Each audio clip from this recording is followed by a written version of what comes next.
As mulheres fazem isso quando tentam seduzir um homem fato sobre a psicologia feminina.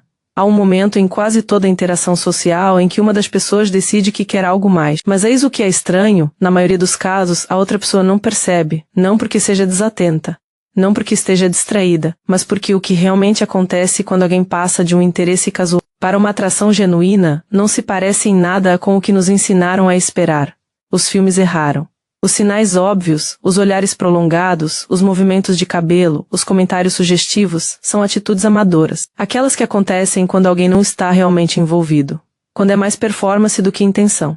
Quando a aposta é tão baixa que ser óbvio não importa. A atração real funciona de forma diferente. Funciona silenciosamente. Funciona através de mecanismos que a evolução projetou para serem sutis, porque a sutileza tem um propósito crucial. Permite uma negação plausível, protege contra a devastação de uma rejeição aberta. Cria espaço para outra pessoa responder, sem que nenhuma das partes precise se declarar abertamente e correr o risco de humilhação. Esses mecanismos são sofisticados. Foram refinados ao longo de centenas de milhares de anos de evolução social humana. E a menos que você entenda a arquitetura psicológica por trás desses comportamentos, você os perderá todas as vezes. Não porque não esteja prestando atenção, mas porque está prestando atenção nas coisas erradas. Vamos começar com algo contraintuitivo que quase ninguém considera ao pensar em atração. Quando uma atração genuína se desenvolve, a primeira coisa que muda não é o comportamento em relação à pessoa por quem alguém se sente atraído. É o comportamento em relação a todos os outros. Pense no que a atração realmente representa de um ponto de vista psicológico e neurológico. É uma recalibração massiva de prioridades.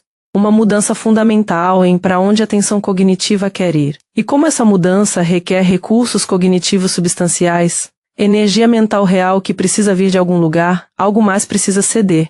O que cede primeiro é quase sempre a manutenção social. Alguém que antes era caloroso e atencioso com todos, em um grupo de repente se tornará mais seletivo com sua energia. Não frio. Apenas econômico. Seus recursos sociais passam a ser racionados, porque sua mente agora está ocupada com algo que considera muito mais importante. Algo que está monitorando constantemente. Algo que está sendo avaliado com base em critérios dos quais a mente pode nem estar consciente.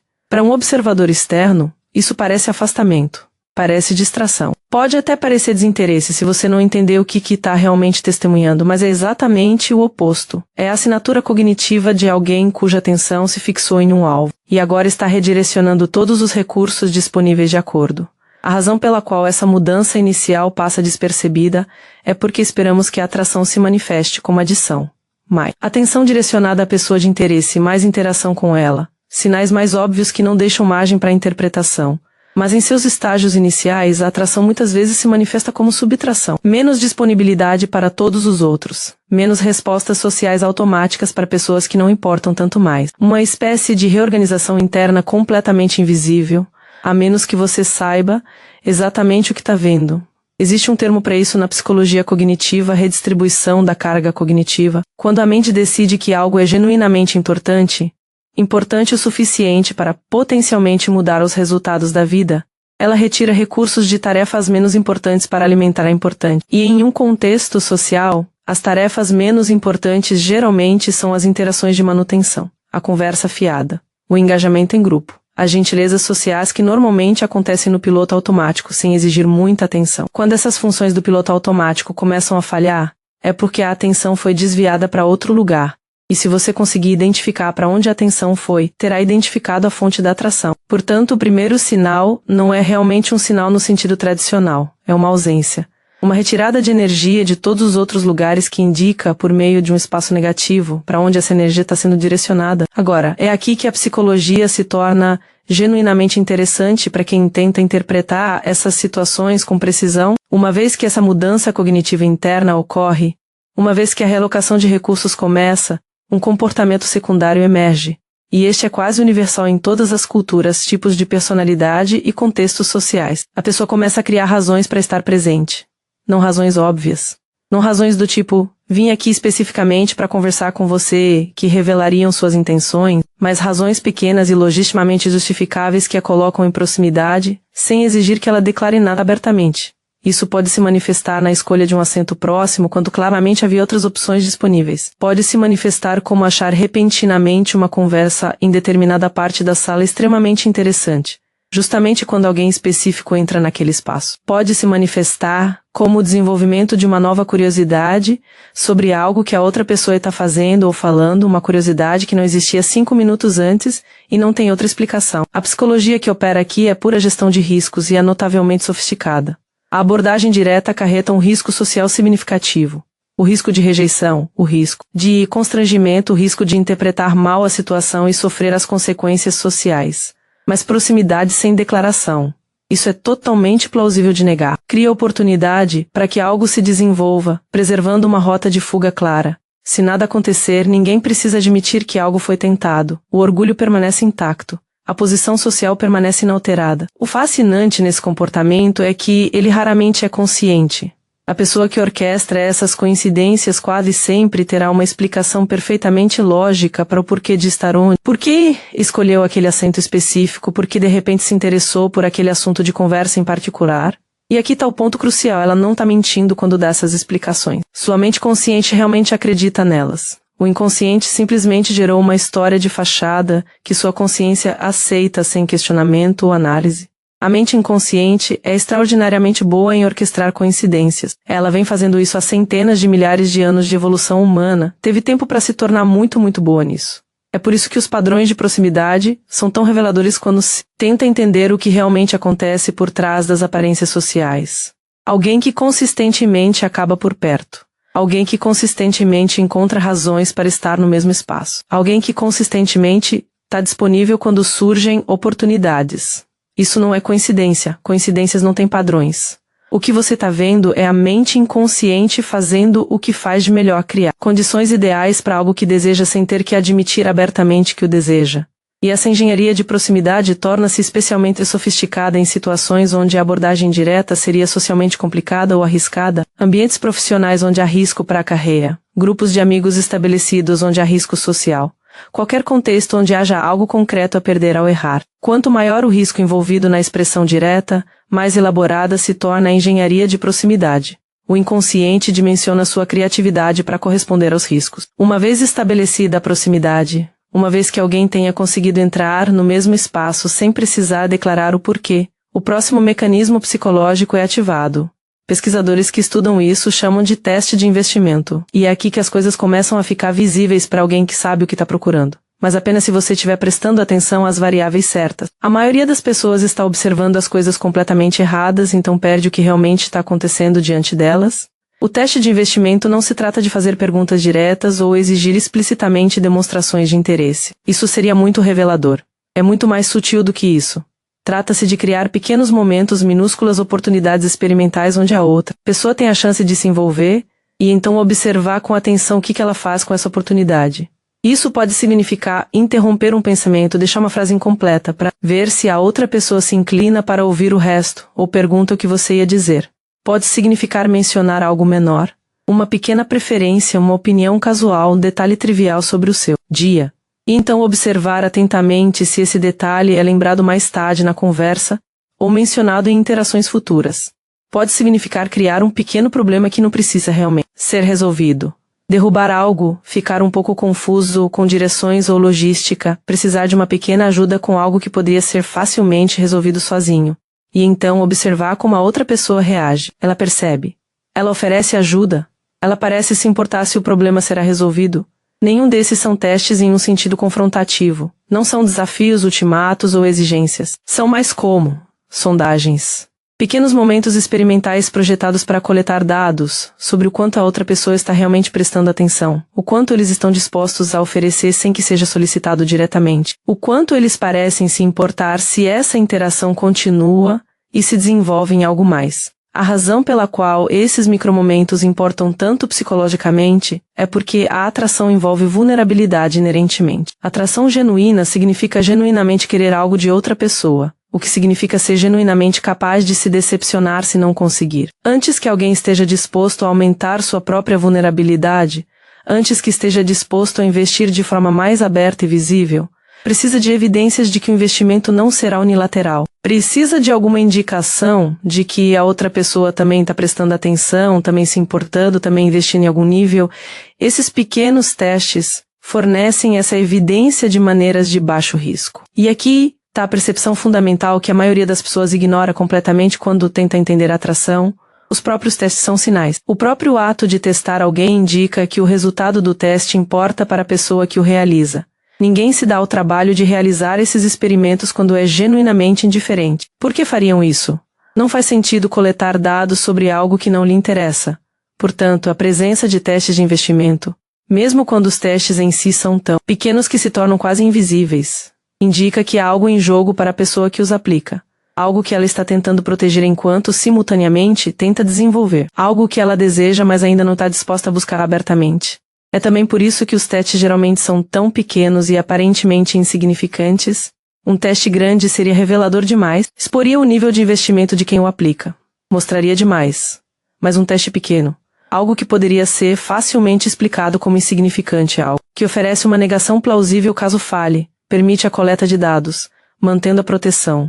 A sofisticação desse sistema psicológico é notável quando se aprende a vê-lo em funcionamento em tempo real. Há outro mecanismo que opera em paralelo com os testes de investimento simultaneamente e é um dos indicadores mais confiáveis de atração genuína porque é quase impossível fingir de forma convincente ao longo do tempo. É o relaxamento gradual da autoapresentação. Nos estágios iniciais de qualquer interação social, as pessoas gerenciam sua imagem. Isso é completamente universal. Todos fazem isso em todas as culturas, em todos os contextos. Apresentamos uma versão cuidadosamente selecionada de nós mesmos. A versão que queremos que os outros vejam. A versão que serve aos nossos objetivos sociais. Somos cuidadosos com o que revelamos. Somos estratégicos sobre como nos apresentamos. Monitoramos constantemente a impressão que estamos criando e ajustamos nossa apresentação de acordo. Isso é o funcionamento social normal. Não é engano. É apenas a maneira natural como os humanos navegam em ambientes sociais. Quando a atração se desenvolve, essa gestão cuidadosa começa a se dissolver lentamente. Não porque a pessoa deixe de se importar com a impressão que está causando, essa é a parte contraintuitiva. Quando a atração se desenvolve, ela geralmente se importa mais com a impressão do que antes, não menos. Mas manter uma persona cuidadosamente construída exige recursos cognitivos substanciais. Requer monitoramento constante, ajuste constante, consciência constante do que você está apresentando versus o que está ocultando. E quando a atração se instala, esses recursos cognitivos começam a ser redirecionados para algo que a mente decidiu ser mais importante, a busca por uma conexão genuína, em vez de mera gestão de impressões. Você não pode manter uma performance perfeita e buscar intimidade genuína simultaneamente. Elas exigem coisas opostas. Performance requer distância e controle. Intimidade requer proximidade e vulnerabilidade. Em algum momento, é preciso ceder. Na prática, isso se manifesta como uma mudança da performance para a presença. As respostas polidas e pré-preparadas tornam-se mais espontâneas e improvisadas. A postura cuidadosa e calculada relaxa gradualmente com o tempo. Pequenas vulnerabilidades começam a transparecer, momentos de óbvia incerteza, reações emocionais genuínas que claramente não foram pré-filtradas. Opiniões que podem ser impopulares, admissões de imperfeição que uma versão mais reservada jamais permitiria. Isso representa um risco psicológico significativo, e é exatamente por isso que é um sinal tão confiável. Abandonar a persona cuidadosamente construída significa expor o eu real, que pode ser rejeitado. A versão controlada era segura. Foi projetada para ser segura, projetada para ser aceitável, projetada para minimizar as chances de rejeição. A versão real não tem essa proteção. Ela é vulnerável de maneiras que a versão controlada jamais foi. Mas aqui está o ponto, manter a versão controlada também impede a conexão genuína, que é em última análise o que a atração busca. Você não consegue se conectar profundamente com a performance de alguém. Você só consegue se conectar com a pessoa real por trás dela. E em algum nível todos sabem disso, então há uma troca acontecendo geralmente de forma completamente inconsciente. À medida que a atração se aprofunda, o valor de uma conexão genuína em potencial começa a superar a segurança da autoproteção contínua. As barreiras caem não por uma decisão consciente, mas por um enfraquecimento gradual das defesas, conforme os recursos cognitivos são direcionados para outros propósitos, A sequência aqui é crucial para interpretar o sinal com precisão. Alguém que inicia uma interação sem qualquer controle sobre sua autoapresentação provavelmente não está particularmente interessado no resultado. Essa pessoa é naturalmente desprotegida como traço de personalidade, ou simplesmente não se importa o suficiente com esse resultado específico para se preocupar com nada. Mas alguém que claramente estava com as defesas erguidas no início, que claramente gerenciando sua apresentação com cuidado, e que então começa a perder esse controle, esse é o sinal.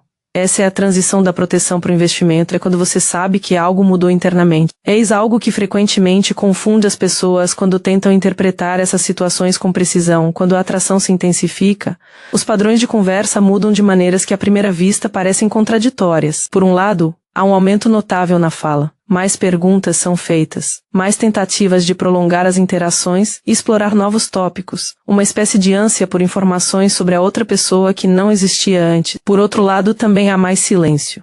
Mais momentos em que ninguém diz nada, mas também não faz menção de ir embora. Pausas que seriam constrangedoras em outros contextos, mas que de alguma forma não o são neste. Isso não é, na verdade, uma contradição, embora pareça. São duas expressões diferentes do mesmo estado psicológico subjacente, apenas se manifestando de maneiras observáveis distintas. O aumento da fala é exploração. A mente está tentando mapear a outra pessoa em detalhes, tentando entender quem ela realmente é por trás da apresentação superficial que todos mantêm, tentando encontrar pontos de conexão e potencial compatibilidade, tentando descobrir se essa atração se baseia em algo real ou se é uma projeção que se dissipará sob uma análise mais profunda. Trata-se de uma coleta ativa de dados que exige uma conversa extensa. As perguntas feitas não são casuais, são diagnósticas. Cada uma delas é elaborada, geralmente inconscientemente, para preencher parte do mapa que a mente está construindo sobre a outra pessoa. O aumento do silêncio é algo completamente diferente. O silêncio na presença de alguém por quem você sente atração é uma forma de testar o conforto. É como fazer uma pergunta sem palavras. Podemos coexistir sem precisar representar algo? Essa interação se sustenta sem a constante manutenção verbal? Existe substância real aqui?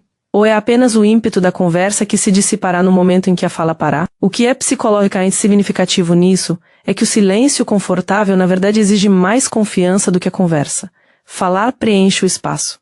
É ativo. É controlável. Você pode direcioná-lo, moldá-lo e usá-lo para gerenciar impressões e conduzir as interações na direção desejada. O silêncio é passivo, é vulnerável. Ele expõe se a conexão tem substância real ou se era apenas a energia da troca verbal, energia que desaparece no momento em que a conversa para. Quando alguém permite que o silêncio exista em uma interação, quando não se apressa em preenchê-lo com palavras, quando parece genuinamente confortável apenas estando presente, sem a necessidade de uma conversa contínua, isso indica algo mais profundo do que um interesse superficial. Significa que não está apenas apreciando a conversa em si. Está avaliando se a conexão poderia sobreviver sem ela, se existe algo real ali além das palavras, se isso poderia se tornar algo mais do que apenas trocas agradáveis. É por isso também que conversas forçadas e frenéticas geralmente indicam menor investimento e não maior. Quando alguém não tolera nenhum silêncio, quando está constantemente preenchendo o espaço com palavras, quando qualquer pausa o deixa visivelmente desconfortável, isso geralmente significa que ainda não está confortável o suficiente para parar de representar. O relacionamento, seja qual for o seu estado atual, ainda não pode sobreviver sem manutenção ativa. A pessoa ainda está no modo de desempenho, não no modo de presença. Há mais um mecanismo que vale a pena entender em profundidade e talvez seja o diagnóstico mais confiável de todos, porque revela diretamente como alguém está pensando internamente sobre o futuro do relacionamento. Quando a atração genuína se instala, referências ao futuro começam a aparecer na conversa, não de forma dramática, não de maneiras óbvias ou declarativas, mas de forma consistente, em pequenos gestos espalhados ao longo das interações. Não são grandes declarações de intenção ou planos explícitos. Pequenas menções, quase casuais, a possibilidades futuras. Fios sendo criados que se estendem além do momento presente para o que pode acontecer em seguida. Aquele restaurante que você mencionou parece muito interessante. Deveríamos experimentar qualquer dia desses. Você precisa me contar como essa situação toda termina. Da próxima vez que eu te vi, me lembre de te contar sobre isso que aconteceu. Quando você terminar aquele projeto em que está trabalhando, quero saber o que você achou dele. Cada uma dessas afirmações realiza algo psicologicamente crucial, estende a linha do tempo implícita do relacionamento para além dos limites da interação atual. Pressupõe que haverá contato futuro. Cria uma razão, por menor que seja, para que a conexão continue existindo. Isso importa enormemente porque a atração, em sua essência psicológica, é fundamentalmente sobre potencial, é sobre o que poderia acontecer. É sobre possibilidade e continuidade. Alguém que está genuinamente atraído não está apenas vivenciando o momento presente isoladamente, está projetando o futuro. Está imaginando continuações. Está construindo modelos mentais de futuros possíveis. E essa projeção para o futuro inevitavelmente transparece em sua linguagem na forma dessas referências futuras. As referências geralmente são pequenas e fáceis de passar despercebidas porque torná-las grandes e óbvias seria muito revelador. dizer algo como acho que deveríamos ficar juntos para sempre. Obviamente revela um envolvimento muito grande e cria uma enorme vulnerabilidade. Mas dizer, você deveria ler aquele livro, me diga o que achou quando terminar. Cria um ponto de contato futuro, uma razão, para manter o contato, sem nenhum risco real. Mantém aquela plausibilidade crucial de negação, enquanto ainda constrói uma ponte para o futuro. O padrão oposto é igualmente revelador e importante de entender. Alguém que mantém todas as referências firmemente ancoradas no presente, que nunca insinua ou sugere contato futuro, que trata cada interação como completa em si mesma, sem nenhuma conexão com o futuro. Essa é uma pessoa que não fez a mudança psicológica interna em direção à atração. Ela pode até estar gostando muito da interação atual. Eles podem achar a outra pessoa interessante, agradável, ou até mesmo atraente em algum sentido estético abstrato. Mas suas mentes não estão projetando futuros possíveis juntos. A atração, se é que existe, não atingiu o limiar em que seu inconsciente começa a construir pontes para a continuidade. É por isso que as referências ao futuro são tão valiosas para o diagnóstico. Elas revelam a orientação temporal interna de forma direta e confiável. Alguém cuja mente está genuinamente orientada para a continuidade e o desenvolvimento do relacionamento falará naturalmente e inconscientemente, de maneiras que pressupõem essa continuidade. Alguém cuja mente não está orientada dessa forma falará naturalmente de maneiras que não a pressupõem. A linguagem revela o estado interno. Há um padrão final que une todos esses mecanismos, e é o que separa mais claramente a atração genuína da performance ou da manipulação estratégica. É a inconsistência. Isso soa contraintuitivo a princípio, porque muitas vezes pensamos em comportamento consistente como um sinal de interesse genuíno. Se alguém está realmente atraído, não seria consistentemente afetuoso, consistentemente engajado, consistentemente fazendo as coisas avançarem. Isso parece lógico, mas o tipo específico de inconsistência que sinaliza atração genuína é fundamentalmente diferente da inconsistência de alguém que está jogando ou manipulando estrategicamente as percepções para causar impacto. A atração genuína cria um poderoso conflito interno. De um lado, há a atração pela outra pessoa, o desejo de conexão, de proximidade, de que algo real se desenvolva entre vocês. Do outro lado, há o impulso de autoproteção, a aguda consciência de que a vulnerabilidade é arriscada, de que a rejeição é possível e dolorosa, de que investir muito em algo que pode não dar certo pode levar a danos emocionais reais. Esse conflito entre aproximação e autoproteção produz um comportamento que naturalmente oscila. Momentos de abertura e calor, seguidos por momentos de recuo e distância. Períodos de grande envolvimento e interesse óbvios seguidos por períodos de aparente frieza ou indisponibilidade. Calor que de repente esfria sem nenhuma razão externa aparente, e depois aquece novamente da mesma forma inexplicável. Isso não é manipulação. Não é um comportamento estratégico de oscilação de afeto projetado para criar incerteza e aumentar seu investimento. É oscilação natural e involuntária entre dois impulsos psicológicos concorrentes que ainda não se resolveram em um estado estável. A chave para interpretar esse padrão corretamente é prestar atenção se a inconsistência possui uma estrutura estratégica. A inconsistência manipulativa tende a ser calculada. Ocorre em momentos estratégicos planejados para criar efeitos psicológicos específicos no alvo. Ela segue uma espécie de lógica, mesmo que essa lógica esteja oculta. A inconsistência genuína é mais aleatória, mais caótica. É impulsionada pelo estado emocional interno, e não por uma estratégia externa. E, crucialmente, a pessoa que a demonstra muitas vezes parece um pouco confusa ou até frustrada com seu próprio comportamento porque realmente está. Ela não escolheu conscientemente recuar ou avançar. Ela está sendo movida por forças internas conflitantes que não compreende ou controla totalmente. É por isso também que a atração genuína, às vezes, pode parecer ambivalência, ou até mesmo desinteresse ativo. O impulso de autoproteção é forte. Ele evoluiu para nos impedir de sermos gravemente feridos e leva sua função a sério. Às vezes isso cria comportamentos que parecem ser exatamente o oposto da atração, justamente porque é da atração que se está protegendo. Quanto maior a queda potencial, mais forte o impulso de recuar da beira do precipício. O que torna tudo isso realmente difícil de interpretar não é o fato de esses sinais serem raros ou sutis demais para a percepção normal. Na verdade, eles são surpreendentemente comuns.